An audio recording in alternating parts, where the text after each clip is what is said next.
Capítulo 2. O funeral foi na sexta seguinte em Karen Bay, e eu só me dei conta de quanto tempo fazia que não visitava o lugar, quando não consegui me lembrar da saída que precisava pegar para chegar ao vilarejo. Hesitei, reduzindo a uma velocidade de tartaruga e espiando pelo para-brisa. Quer que eu veja no mapa? Perguntou Matthew. Era uma viagem de 4 horas de Oxford até lá, e ele havia dirigido no primeiro trecho, até a estação Tenton Dean, onde havíamos trocado de lugar. Confiante, eu tinha dito que dirigiria pelo restante do trajeto, mas por algum motivo o caminho não estava tão claro na minha mente. E todos os campos com ovelhas pastando pareciam exatamente iguais. Não precisa. Acho que é só um pouquinho mais adiante, falei, sentindo-me culpada por ter esquecido. Não fazia muito tempo eu conhecia essas estradas como a palma da minha mão. Vivia circulando de um lado para o outro, entre a casa da Jo e Plymouth, onde frequentava a escola de teatro. Especialmente ao me apaixonar pelo belíssimo Ryan, o surfista sensual que havia conquistado e depois partido meu coração. Comprimi os lábios ao pensar nele e ele me abalara mesmo. Ryan Alexander. Eu tinha 19 anos e nós havíamos passado o mais perfeito e romântico verão em Karen Bay, quando eu supostamente trabalhava para Joe para ganhar uns trocados, mas, na verdade, passava um tempão escapulindo com meu namorado para encontros românticos e transas secretas em locais desertos da trilha costeira e nas encostas íngremes das dunas de areia. Ah, sim! Nada como a sensação áspera da areia para fazer a gente se sentir desejada e precisando de um banho. Que dias felizes! Isto é, até ele me largar para viajar com os amigos e eu nunca mais ter notícias dele.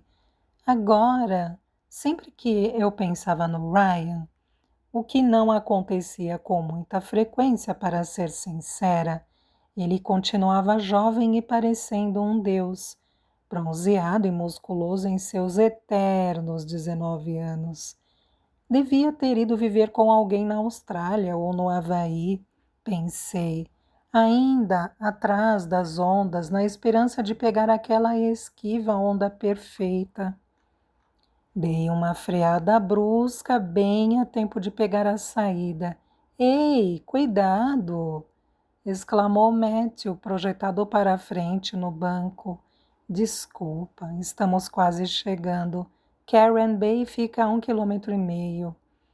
Fiquei em silêncio enquanto seguia pela pista estreita.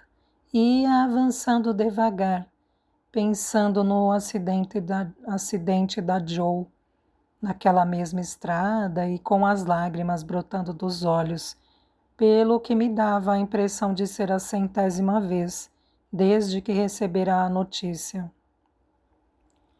Não parecia possível que ela não estivesse esperando por nós no vilarejo, que não estivesse pronta para me dar um de seus abraços apertados, com um sorriso animado e um brilho no olhar. É muito bonito, disse Matthew em tom polido, ao fazermos uma curva e termos nosso primeiro vislumbre do mar de um azul vivo e luminoso que se estendia até o horizonte. Lá estavam a conhecida curva dourada da Bahia, as dunas, as diversas rochas com suas piscinas naturais cercadas de algas cheias de tesouros.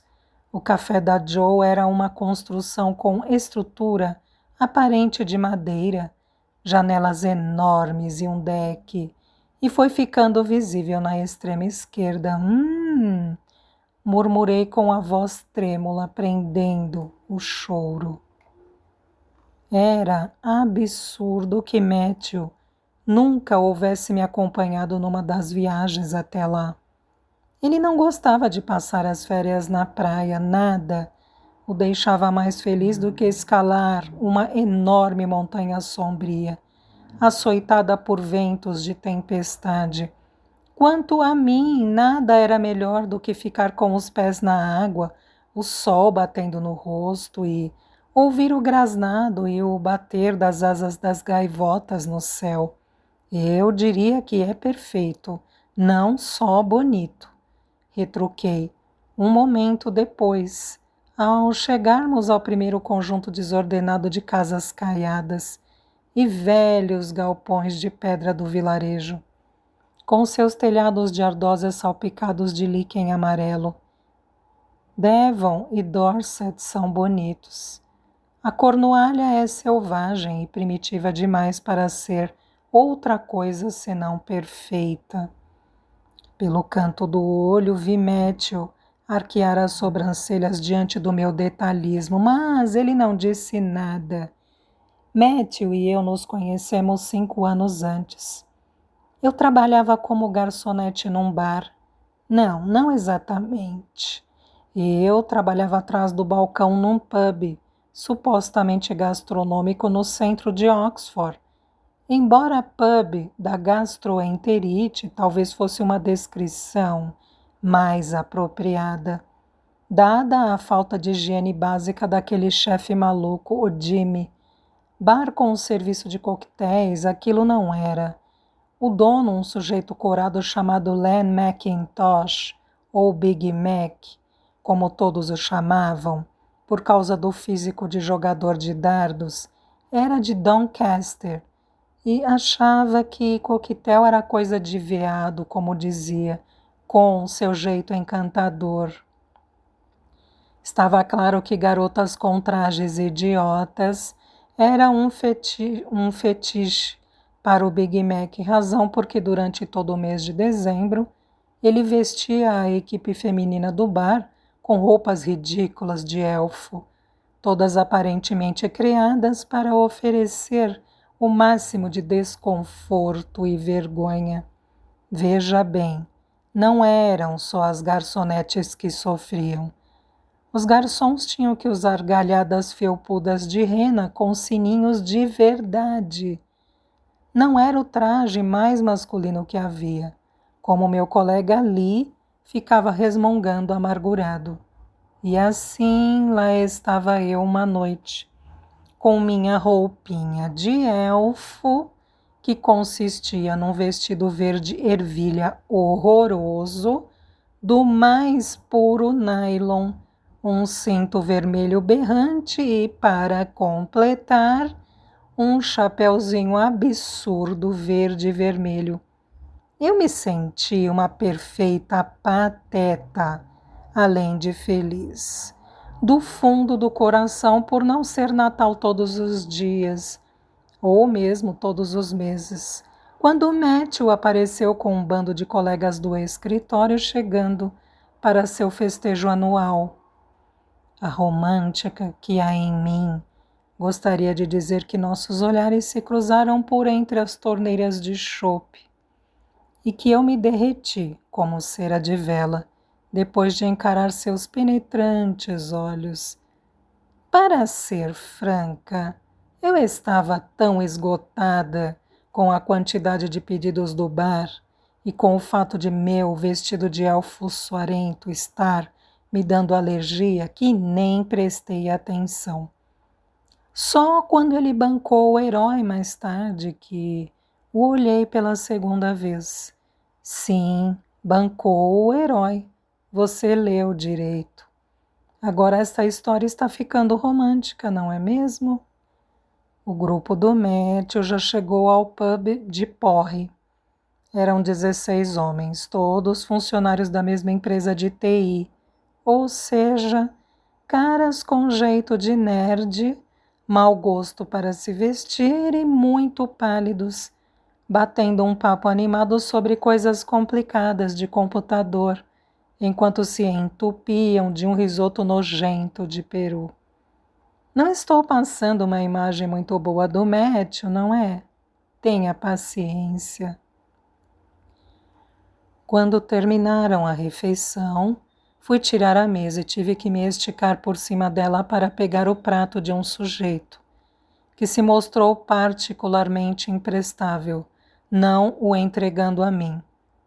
Desconfio que tinha a esperança de que meus seios saltassem da roupa de elfo, então precisei me esticar muito para apanhá-lo. Como já estava equilibrando uma pilha de pratos no braço esquerdo, fiquei com um ponto cego deste lado, e foi por isso que me debrucei por cima de uma das velas natalinas de Big Mac, que Big Mac tinha posto nas mesas, para deixar o lugar com uma aparência animada e festiva. Vush! Fez a chama quente e luminosa subindo direto por meu vestido de nylon. Crash! Fizeram os pratos, quando derrubei todos na mesa. Eu gritava, outras pessoas berravam, e tudo parecia estar acontecendo em câmera lenta. E então surgiu Matthew, que se levantou de um salto, jogou o casaco em cima de mim e extinguiu as chamas num instante. Viu? Agora, me diga se isso não foi heróico. Ai, meu Deus! Exclamei completamente histérica e desnorteada com o meu momento Joana Dark. Ai, meu Deus! Você está bem? Se queimou? Quis saber Matthew. Seus braços ainda me envolviam, assim como o seu sobretudo preto. Eu me senti uma mocinha de Jane Austen, desfalecendo em seus braços. Eu acho que estou bem, respondi com voz débil. Abri o casaco e vi o que restava do meu traje, pendendo em farrapos enegrecidos pelo fogo. Tornei a fechá-lo depressa, sem querer que os nerds bêbados notassem que meu sutiã não combinava com a calcinha. Minhas mãos tremiam, caramba. Nem acredito que isso aconteceu. Obrigada. Foi aí que o fitei nos olhos pela primeira vez. Ele tinha um rosto rosado e sem barba, cabelo castanho e olhos cinzentos preocupados. Meu salvador. Obrigada, tornei a dizer, ainda trêmula com o susto. Naquele momento, Big Mac surgiu com um balde de gelo, como se prestes a derrubar todo o conteúdo sobre o elfo em chamas. Nossa, benzinho, disse ele, o rosto normalmente sarapintado, agora pálido. Você está bem? Se machucou? É claro que ela não está bem, vociferou Matthew, virando-se furioso para ele. Não devia estar usando um vestido desses perto de chamas, sem proteção. Ela é um risco ambulante de incêndio. É sorte sua ela não ter se queimado feio. Uau! Alerta de herói. Eu nunca tinha visto o Big Mac com um ar tão submisso, tão pequeno. Matthew tinha lhe dado uma bronca daquelas com certeza, o que o fez subir ainda mais no meu conceito. Mesmo assim, há males que vêm para o bem. Daquela noite em diante, os trajes de elfo foram banidos e nunca mais voltaram a ser vistos. Sim, todos nós tivemos que passar a usar a galhada tilintante de rena, mas, francamente, até isso foi um progresso, apesar da vaga sensação de tinido auditivo depois de um turno de 4 horas. Além disso, eu me apaixonei e fiquei eternamente grata pelo homem que me salvara de horrendas queimaduras de 3º grau. Por incrível que pareça, saí totalmente ilesa. Ele havia agido tão depressa, de modo tão instintivo, que apagara completamente o fogo antes que ele tivesse chance de queimar minha pele. Era meu salvador. 5 anos depois. Bem, as coisas tinham mudado, é claro. Mas isso era o que acontecia com todos os casais, não é? Não se podia ser uma mocinha de Jane Austen 24 horas por dia, assim como não se podia ser o herói salvador de uma donzela aflita em horário integral. Matthew acabou descobrindo, bem depressa, aliás, que ao contrário dele eu era uma andarilha sonhadora, sem nenhum projeto de vida que se estendesse até minha aposentadoria. Aposentadoria? Que aposentadoria? E eu me dera conta de que ele era, não exatamente sovina, mas cuidadoso com o dinheiro, digamos, e que levava muito a sério investimentos, cadernetas de poupança e perspectivas de carreira e se irritava comigo por eu não me interessar. Chegava a ter planilhas com suas despesas financeiras e passava horas atualizando todas elas. Também tínhamos muitas coisas em comum, é claro. Ambos gostávamos de longos passeios de bicicleta nos arredores de Oxford. Gostávamos de pubs e de ir ao cinema. Gostávamos dos amigos e da família um do outro, bem, na maior parte do tempo. E apesar de todas as nossas diferenças, nós nos dávamos muito bem. Como seria de se prever, meus pais o adoravam. Estamos muito contentes por você ter enfim encontrado alguém como o Matthew, dissera a mamãe, quase desmaiando de alívio, ao se encontrar com ele pela primeira vez. Ele é muito mais sensato e agradável do que os outros rapazes com quem você andou saindo. É exatamente o que você precisa, Ivy. Às vezes, bem de vez em quando, eu me perguntava se ela estava certa ao dizer que era exatamente dele que eu precisava. Às vezes, também, bem de vez em quando, eu temia em segredo que não fôssemos a combinação perfeita que todos diziam que éramos. Meus pais podiam não ter caído de amores pelos meus ex-namorados. O pintor conceitual que morava num barco perto de Loch e tomava alucinógenos demais, o baterista que tinha tatuagens e uma motocicleta e era bem liberal no sexo, o dramaturgo tão tímido que se escondia atrás do próprio cabelo literalmente, mas em muitos aspectos eu me identificava com eles. Esses homens também eram ovelhas negras, e ainda que eu não me enquadrasse na minha família, tinha me encaixado com esses namorados em algum nível. Volta e meia, de forma um pouco desleal, eu me perguntava o que estaria fazendo se Matthew e eu nunca tivéssemos nos conhecido. Na ocasião do perigoso incidente do elfo, em chamas, eu vinha economizando para ir à Índia e ao Nepal com duas amigas. Elas viajaram 6 meses depois e voltaram com belos saris, joias de prata e tranças de cabelo coloridas, além de histórias de baseados em praias perfeitas ao pôr do sol, trilhas em montanhas, agitadas aventuras urbanas, o Taj Mahal e a pior diarreia de todos os tempos. Quanto a mim, eu havia passado esse período cursando o secretariado na faculdade, aprendendo digitação e como usar o PowerPoint. Isso lhe abrirá as portas para muito mais empregos, aconselhara Matthew. Agora, eu desejava ter ido à Índia, e não só porque odiava digitar, enfim, ele tinha salvado minha vida e éramos felizes, estávamos juntos. Eu morava na casa dele e Matthew pretendia me incluir na hipoteca. Concentre-se no caminho, Ivy, pensei com meus botões, lembrando quase com surpresa que estávamos no vilarejo de Carrowan. Para o funeral da tia Jo, é claro. Deixei minhas perambulações pela memória de lado e Reduzi a velocidade do carro para 30 quilômetros por hora.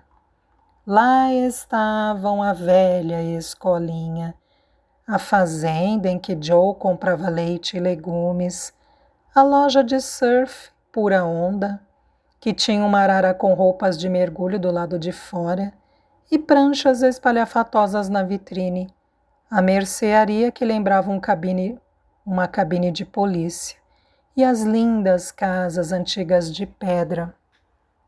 Eu tinha inúmeras lembranças daquele lugar e mal conseguia crer em como tudo parecia familiar quando tudo havia mudado. Avistei o Golf prata de meus pais estacionado em frente ao pub, logo ao lado da igreja baixa de pedra, onde se realizaria o funeral. Eu me espremi numa vaga na frente da dele, tirando um fino da lataria do carro ao calcular mal o ângulo. Então desliguei o motor e dei um suspiro fundo e prolongado. Agora o funeral. Ia ser difícil.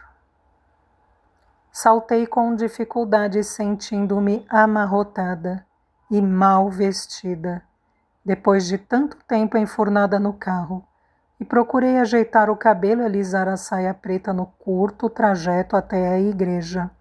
Segurei a mão de Matthew em busca de consolo. Ao entrarmos na antiga construção de pedra, ainda não conseguia acreditar que aquilo estivesse mesmo acontecendo. A igreja estava lotada, todos vestidos de preto, cabeça baixa, lenços de papel secando os olhos injetados.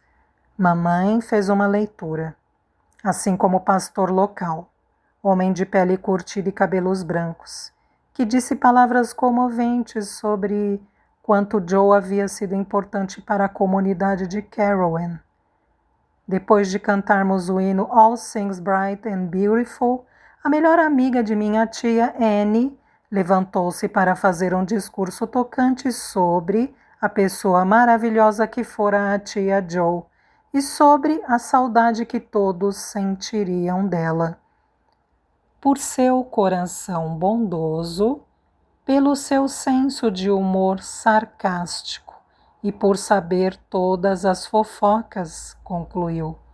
E nem me deixem começar a falar da falta que todos sentiremos do seu famoso bolo de cenoura.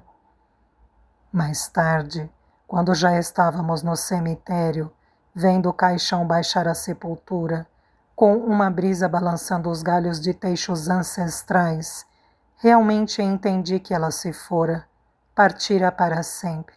Tinha apenas 57 anos, era nova demais. Não me lembro de já ter ficado tão triste.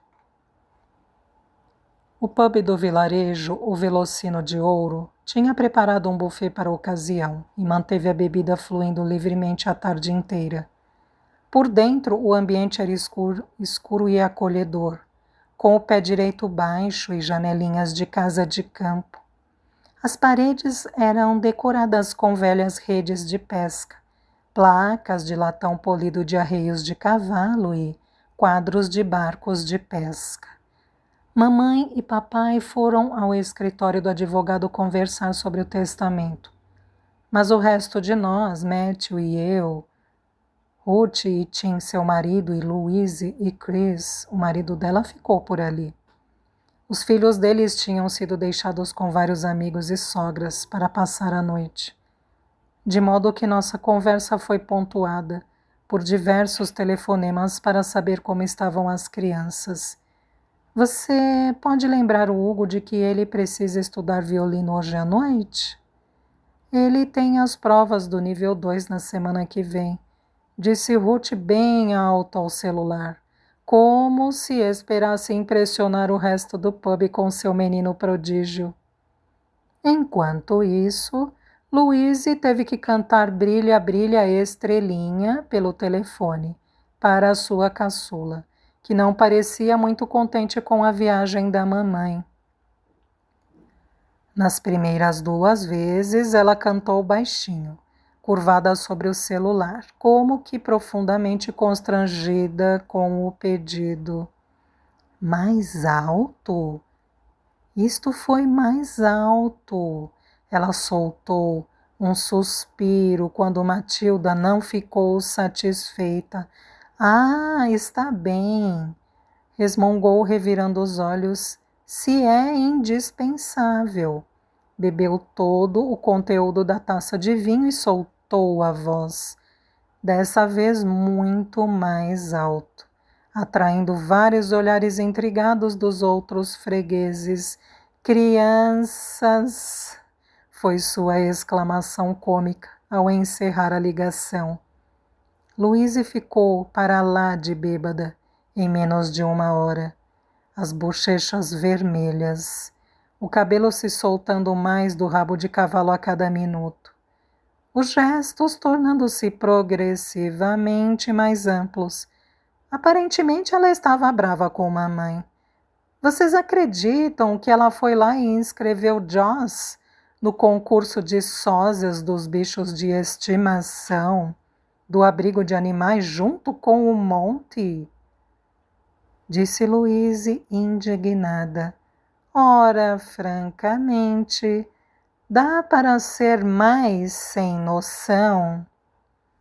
Ela basicamente está dizendo que acha o próprio neto parecido com um maldito Yorkshire.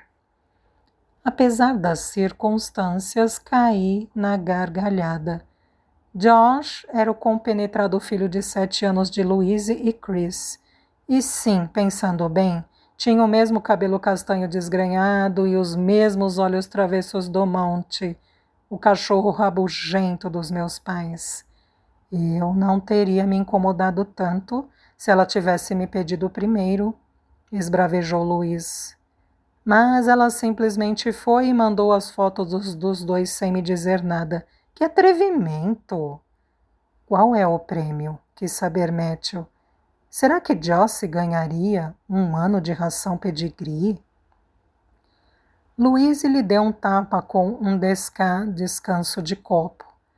Não ganharia porcaria nenhuma, disse ela. O prêmio é um vale de 25 libras para fazer compras na lojinha do abrigo. Muito útil para nós, visto que não temos gato nem cachorro. Eu me pergunto quem acabaria gastando isso. Como única abstêmia do grupo, Ruth era a única que não estava falando enrolado, a essa altura. Ela deu um tapinha na mão de Louise e disse: se isto a faz se sentir melhor, ela acha que está elogiando Josh ao considerá-lo parecido com Monty. Estou falando sério, acrescentou, já que todos nós, com exceção de Louise, caímos na gargalhada. Você sabe quanto ela adora aquele vira-lata sarnento. Josh deve ser o neto preferido, já que foi ele o escolhido pela nossa mãe para o concurso. Havia um toque de inveja na voz da Ruth e me segurei para não soltar um gemido alto. Ela vivia numa competição feroz com Louise e sempre fora assim. Por pouco não sofrera um colapso nervoso na adolescência, ao tentar se equiparar às notas de Louise na escola. Louise era um desses tipos brilhantes que não precisam se esforçar tanto, sendo facilmente aprovada em tudo e precisando apenas da folheada mais superficial de suas anotações. Pior ainda, nem parecia notar a corrida frenética de Ruth para alcançá-la. Era claro que até hoje Ruth se ressentia disso. Eu já ia desviando a conversa para um terreno mais seguro quando nossos pais voltaram ao pub. Todos paramos de rir de repente constrangidos e lembrando por que estávamos reunidos ali. Mamãe olhou para mim por um instante e se sentou, o rosto pálido. Parecia atipicamente calada. Está se sentindo bem, mamãe? Perguntei segurando a mão dela. A perda de Joe tinha sido pior para a mamãe. Ela mal parecia ter dormido desde que recebemos a notícia. Eu sabia que esse dia estava sendo um suplício medonho para ela. Estou, respondeu ela passado um momento, e me deu a mesma olhadela rápida, como se quisesse saber se devia ou não me contar uma coisa. O que foi? Perguntei. O que aconteceu? Bem, começou ela, girando os anéis nos dedos sem olhar para ninguém por um segundo. Em seguida virou-se para papai. Conte você a eles. Ainda estou absorvendo a notícia. Papai pigarreou. Acabamos de conversar com o advogado sobre o testamento da sua tia, começou. E ele é, digamos, peculiar.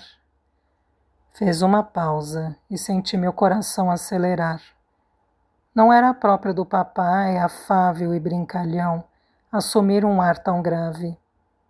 Teria a tia Jo morrido terrivelmente endividada? Haveria algum segredo tenebroso no seu testamento, como um filho secreto, talvez? O olhar dele pousou em mim. Ela deixou o café para você, Eve. Disse sem rodeios e me entregou um envelope com meu nome. Tome, isto é para você. Ela fez o quê? Olhei fixo para ele e depois para a mamãe, meio na expectativa de que os dois rissem e me dissessem que estavam brincando. Não foi o que fizeram. O que vocês querem dizer? Com ela deixou o café para mim. Estão falando sério? Mamãe confirmou com um aceno da cabeça. É o que o testamento diz, querida. Ela apontou para a carta em minhas mãos. Por que não abre? Caramba! Exclamou Ruth tensa. Deve haver um engano. Tem certeza de que ela deixou o café para Eve?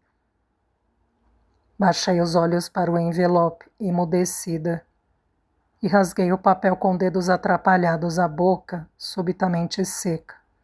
Olhei de relance para Matthew, que parecia tão perplexo quanto eu. Ruth tinha razão, só podia ser um engano. Tinha que ser. Um mal-entendido bobo, uma confusão ou... Tirei a carta do envelope e senti uma pontada ao ver a letra cheia de volteios da Joe. A data era de 4 anos antes e soltei um grito abafado. Mas isso foi escrito há séculos. Com certeza não pode ser. E então me calei lendo. Minha querida Eve, acabo de passar o mais adorável fim de semana com você aqui na Bahia. Você me faz lembrar muito de mim na sua idade, cheia de vida e de sonhos, borbulhando de energia e entusiasmo. Adoro suas visitas. Você sempre parece estar no auge da felicidade e do relaxamento quando está junto do mar. Apesar disso, noto que não se sente realmente realizada, que ainda não encontrou o desejo do seu coração, a paz que vem com o puro e profundo contentamento. Talvez você nunca leia esta carta. Talvez a vida tome rumos inesperados para nós duas e minhas palavras percam o sentido. Mas gostaria de dizer aqui e agora que, na eventualidade de minha morte prematura, estou deixando o café para você. Parei de ler, incapaz de absorver as palavras. As frases se embaralhavam diante dos meus olhos e eu me sentia entorpecida pelo vinho e pelo choque. De jeito nenhum. Isso não podia estar acontecendo de verdade. Podia? O que diz a carta? Questionou Ruth. Eve? Ainda não terminei. Murmurei, tornando a voltar os olhos para o papel. Sim, minha amada sobrinha, é isso mesmo que você leu. Você sabe que sempre foi minha favorita, a filha que nunca tive. Você é a única pessoa a quem eu confiaria, meu precioso café, por saber que cuidará dele com o amor e carinho que ele merece. Sempre achei que você tinha certa afinidade com este lugar e sei que pode fazer isso. Perdoe as excentricidades de uma velhota. Como disse, talvez você nunca leia esta carta, mas talvez um dia a segure nas mãos e espero que compreenda e respeite meus desejos. Com muito amor, Joe. Engoli em seco, sentindo meu rosto esquentar de repente, o sangue fluindo para as bochechas. Então dobrei depressa a carta sem querer que minhas irmãs lessem, a parte sobre eu ser a favorita. Também não queria que Matthew visse o trecho, sobre eu não ter encontrado o desejo do meu coração. Se Joe tinha escrito aquela carta 4 anos antes, eu já estava saindo com ele na época. Era o tipo de coisa que o faria ficar tenso e amargurado. Nossa! Exclamei, correndo os olhos pela mesa. Por um segundo, uma fantasia louca fervilhou na minha mente. Eu, de novo atrás do balcão do café, servindo os pratos mais incríveis, recebendo estrelas Michelin, enaltecida em artigos de página inteira nos jornais, por todos os críticos gastronômicos, com filas saindo porta afora. Louise tinha aberto um sorriso largo. Impagável, disse. Ah, ela era uma figura, não era? Doida de pedra. Ela não era doida, retruquei sentida. Isso não é jeito de falar dos mortos, rebateu mamãe ríspida. Reconheço que não sei o que deu na cabeça dela ao deixar tamanha responsabilidade para Eve, mas... Bem, é só pôr o café à venda, não é? Ganhar uma grana, arranjar uma boa casa em Oxford, disse Ruth indiferente. Havia em sua voz um toque falsamente animado, que deixava transparecer quanto estava furiosa, na verdade por eu ter recebido atenção especial. Ei, eu estou sentada bem aqui, lembrei aos presentes, e já tenho uma boa casa em Oxford. Bem, começou Matthew, e enrijeci ao perceber que ele estava prestes a me corrigir. Tá, nós temos uma boa casa, afirmei, antes que ele pudesse falar. Ah, pelo amor de Deus, Matthew, tem uma boa casa, então, eu só moro lá. Houve uma pausa incômoda, ponto sensível. Eu não quis dizer, começou ele defensivo. Enfim, continuou Ruth interrompendo, isso não é realmente relevante, é? Pessoalmente não acho justo Joe ter dado o café a você, afinal nós somos 3. Ruth! Explodiu o papai. Não faz nem 5 minutos que a pobre da Joe foi enterrada. Como se atreve a reclamar do testamento? Você não foi esquecida, não se preocupe. Joe deixou algo para você também. Ele parecia mais irritado do que eu o vira em anos. Francamente. Ruth baixou os olhos para a mesa e Tim passou o braço pelos ombros dela. Desculpa, resmungou ela, sem se dirigir a ninguém em particular. Mamãe me lançou um olhar aflito. Ivy, é óbvio que isso é uma surpresa para todos nós, mas não precisa ter pressa. Seu pai e eu podemos ajudar com toda a parte burocrática, pôr o café à venda e... Quem disse que quero vendê-lo? Retruquei num impulso. Tudo parecia estar acontecendo rápido demais. Todos estavam fazendo suposições, tomando decisões por mim. Eu ainda nem tivera tempo de elaborar minhas próprias ideias a respeito dessa bomba. Matthew me encarou. O que isso quer dizer? Perguntou. Como assim não quer vendê-lo? Eu... Comecei, mas me interrompi. As palavras da carta da tia Joe continuavam na minha cabeça. Eu quase podia escutá-la, dizendo tudo aquilo em voz alta. Meu mundo da fantasia tornou a surgir na minha mente.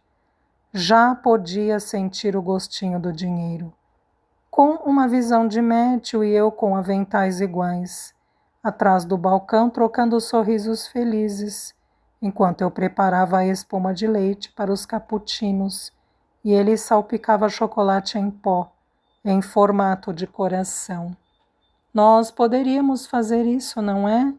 Poderíamos fugir para a Cornualha, morar lá e... Porque não é nada prático, certo? Continuou Matthew, como se lesse meus pensamentos. Digo, nós dois moramos e trabalhamos em Oxford. Ele tinha razão, é claro. Estava completamente certo. Era ridículo devanear sobre uma fuga. Bobagem, criancice. Meu devaneio se desfez de imediato, como fumaça ao vento. Só preciso de um tempo para pensar. Esfreguei os olhos, sentindo-me esgotada. Você é a única pessoa a quem eu confiaria meu precioso café. Joe tinha escrito. Sei que pode fazer isso. E já estavam todos achando que eu não seria capaz, antes mesmo que tivesse um minuto para pensar. Francamente, era a cara da minha família fazer isso. Não conseguiam levar a sério a ovelha negra, nem mesmo quando um negócio estabelecido caía no colo dela. Tenho que pôr as ideias em ordem, ainda nem absorvi a notícia, afirmei. Não é de admirar, disse mamãe gentil. O dia foi difícil. Não há pressa em tomar decisão alguma, certamente não esta noite. Há muito tempo para você pensar. Abriu um sorriso cansado para todos. Deixem-me contar o que mais havia no testamento. Ela e papai começaram a descrever o que fora legado aos outros. Mas eu me desliguei, incapaz de frear os giros da minha mente com aquela notícia. Joe tinha me dado o seu café. Ele era meu. Eu era a dona de uma empresa, de uma propriedade bem ali em Carrowan.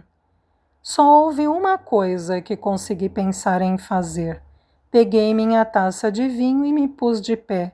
A próxima rodada é por minha conta, declarei. Quem quer mais?